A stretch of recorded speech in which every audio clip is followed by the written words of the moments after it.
A brother says, after having intimate relations with my wife, do we have to change our bed sheets each time and wash them?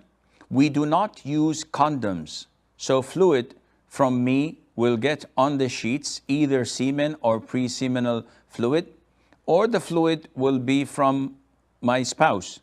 I read on Islam Q&A that if madhi is on the sheets, it is junub.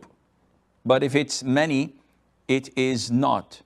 But doesn't madhi always come out before many? Please clarify. This issue is an issue of dispute since long time. But the vast majority of Muslim scholars, they look at the evidences. What is the evidence? First of all, is many, and many is semen or sperm. So is many or semen, is it pure or najis?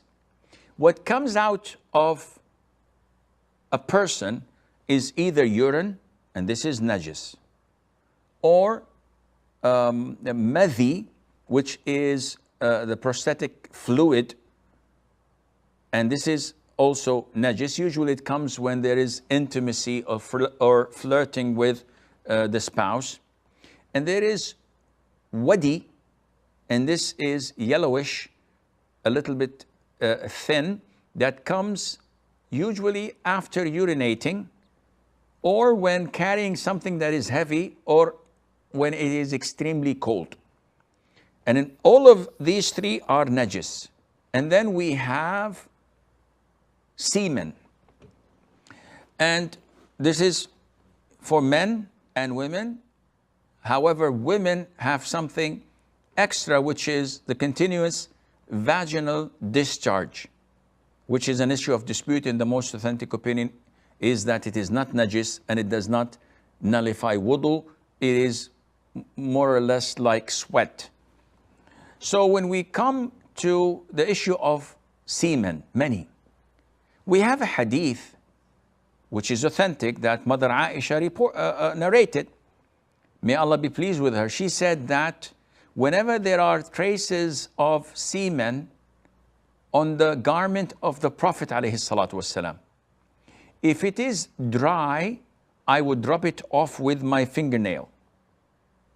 Which means that if it's hard substance, rubbing it off does the job.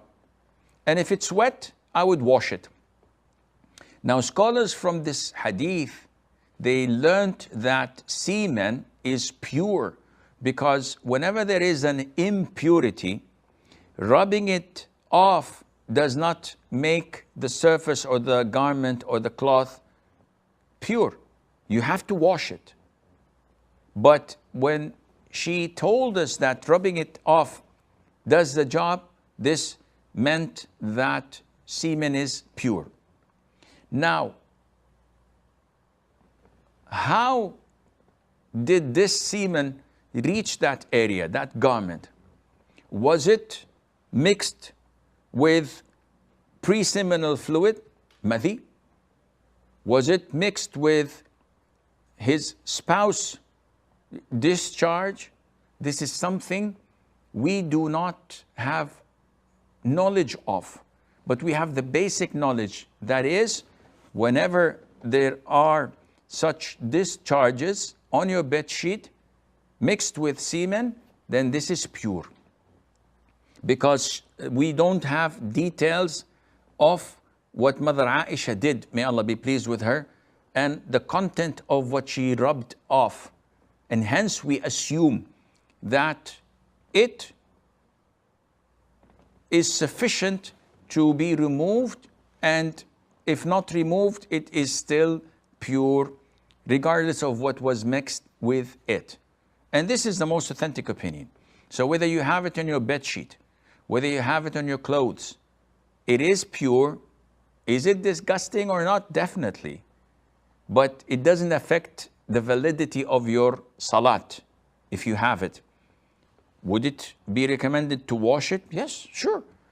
But again, it is not a determining factor whether your salat is accepted or not, because Mother Aisha told us that she used to rub it off the Prophet's ﷺ garment.